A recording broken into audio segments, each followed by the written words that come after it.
The Ghana Climate Compatible Growth Network is uniting stakeholders across sectors to champion sustainable energy and transportation solutions in the country. Now, in August 2024, the network launched special interest groups to focus on the country's energy transition and climate resilient development.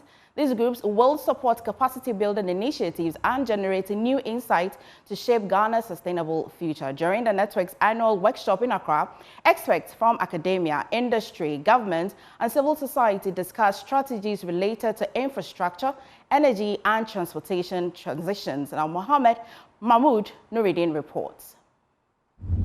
Achieving net zero emissions by 2060 will require emissions to peak by the mid-2030s, followed by a rapid decline. Meeting this goal presents considerable financing challenges, with Ghana's National Energy Transition Framework estimating that a cumulative capital investment of about $550 billion will be required.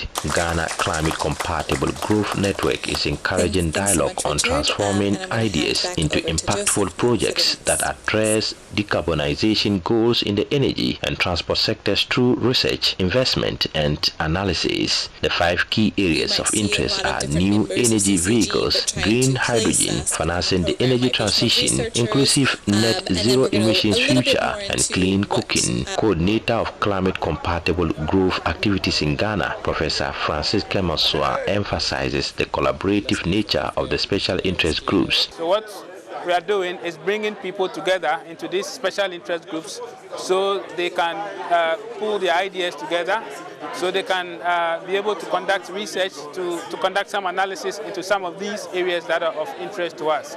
I mean, in the end, what we want to do is to be able to contribute towards a sustainable energy transition in Ghana, as well as sustainable transportation. My name is Jairo Quiroz. I am Deputy Director of the Climate Compatible Program and also Professor at Loughborough University. We are extremely proud to be supporting the country in Ghana with these studies to support the energy transition in the country. These 2 days, yesterday, Tuesday and Wednesday, being quite productive here in the country, having discussions or dialogue with multiple stakeholders, discussing the different alternatives that the country have in terms of the energy transition and options to really move away from dirty energy to clean energy as soon as possible, and hopefully before 2050. Reflecting on the productivity of the 2-day workshop, he says, we've been discussing how productive or what are the different options in terms of the electricity sector, the transport sector the country has. So hopefully this workshop will give us enough information to start discussing in more in-depth, using multiple quantitative and qualitative tools available for free within the Climate Compatible Growth Program, and also the dialogue with the different stakeholders to co-create energy transition plans that the country will adopt. Country Program Manager for Center for Global Equality, Dr. Elizabeth Tennyson, highlights the importance of co-creative research and capacity building initiatives that aligns with Ghana's sustainable development objectives. So exciting to see the different groups that have formed since last year. I was inspired by the clean cooking conversation, the different Jesse conversations, and we actually are going to see some new focal areas coming up, particularly the just energy transition, as well as some climate infrastructure and resilience. So I look forward to seeing what happens next year in the 3rd annual workshop.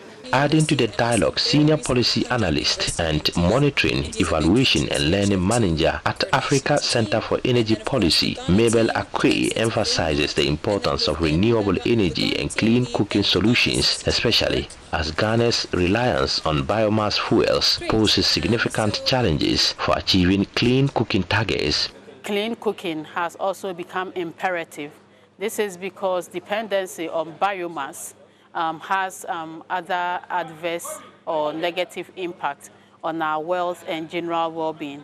Safety issues are all concerns. Even exposure to fire by children are all safety and quality concerns.